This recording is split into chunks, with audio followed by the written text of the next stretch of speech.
I joined up with Jamboree, I think around March this year. I have been working for about 2 years now. I'm with Accenture Strategy and Consulting.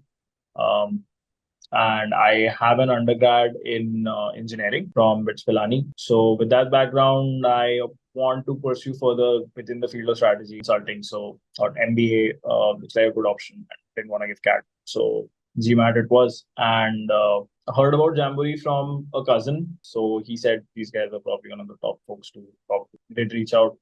Um, I gave my GMAT a few days ago and I scored 705 there. I think end to end took me about 4.5 months to do that. Full disclosure, there was some time in between there where I wasn't very regular with it. So maybe it took longer than it would ideally, but yeah, about 4.5 months. So classes kept me honest. Always made sure, even if there were a few weeks in between where I couldn't give it the amount of time that it needs on a daily basis, at least I was in touch with the syllabus. So that helped a lot, specifically with verbal. So I was able to ramp up my verbal mock scores very quickly because I was constantly in touch with the material, was able to stay abreast with the homework. So verbal scores did not see too much variation. I had trouble with both quant and DI. Once the classes were over and I started giving mocks. So coming from an engineering background, I had the confidence that quant I will do, scored the lowest. So that's something. So quant, I had fallen behind on the homework that they sort of help. They structure for you. It's a very nice work plan, which if you can follow, you definitely be able to cut down on the amount of time that it takes to go from one end to the other. But even with that issue, I connected with the faculty, Vishal sir. He helped me out with a plan. Okay, you do these things, you take this much time to do it, and you have any issues, connect with me. I connected with him when I got about halfway through, and when I completed that plan as well. So once I was done with quant, I moved on to some DI practice.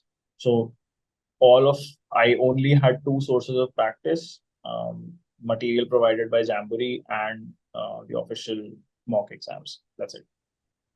So started with the sectional tests for all three subjects. So I would try to give at least two sectional tests, one from any of the two subjects on a daily basis, and then on a weekend, give a mock. If not a mock, then at least three sectional tests.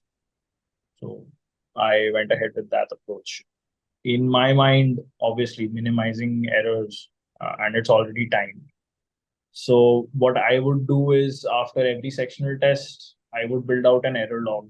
So whatever question I got wrong, before I saw the solution, I try and solve it again. So that, I think that definitely helped. Not only kept me honest, it did highlight some issues. Like I said, specific question types that gave me some trouble in DI. I caught because they were getting highlighted consistently, and speed issues that I faced with DI, because I was presented with clear metrics of, okay, this, you're taking more time to solve medium questions, but for easier and hard questions, I was taking less time. So stuff like that helped. One thing and why I had chosen offline classes in the first place was to keep me honest. So I have something regular and in person where I need to go there and not just wake up and click on a button and join through the call, right? So I took up offline classes for that purpose. So being in class with folks trying to do the same thing is it's a really nice batch size. So it's not too few people, but it's not too many people either. It's always interactive. So I believe I had verbal 88, 84 DI, and 83 quant. I did a bit of both. When right from the word go, I started seeing that, okay, verbal scores are consistent and they are where I want them to be.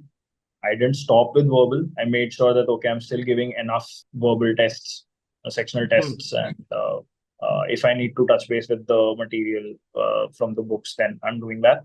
But Yeah. so when it came to quant and when it came to DI, the single biggest issue in quant was just silly mistakes, not reading questions properly. And with Mm-hmm. DI, it was taking too much time. So for those, it was just being more mindful when I'm giving those tests and giving more tests. So topic wise, the issues that I faced, or rather, it was not topic wise issue. It was more so about specific question types where I had issue Mm-hmm. with. So for those, I reached out and got a few more questions that would help shore up on the practice.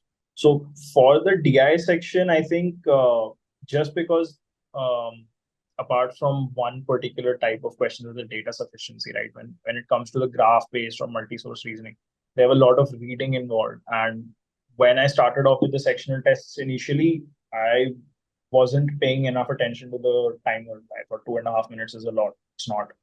So it again, it just came down to being more mindful and remembering when I was giving the mocks that there is such a thing as bookmarking and coming back for an edit. So while that did not help me in the actual exam, it didn't help me for the DI section. It helped me for quant. Um, I was very mindful of the clock for both quant and DI section because I faced time constraint issues.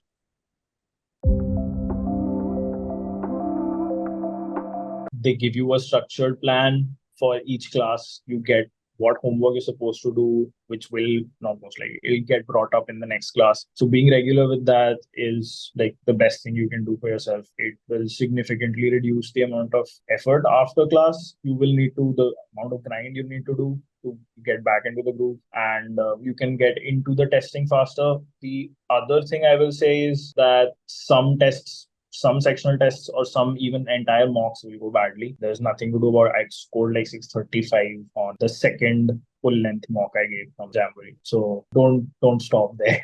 It's one test. Soldier on. They've given you so many. Make use of it.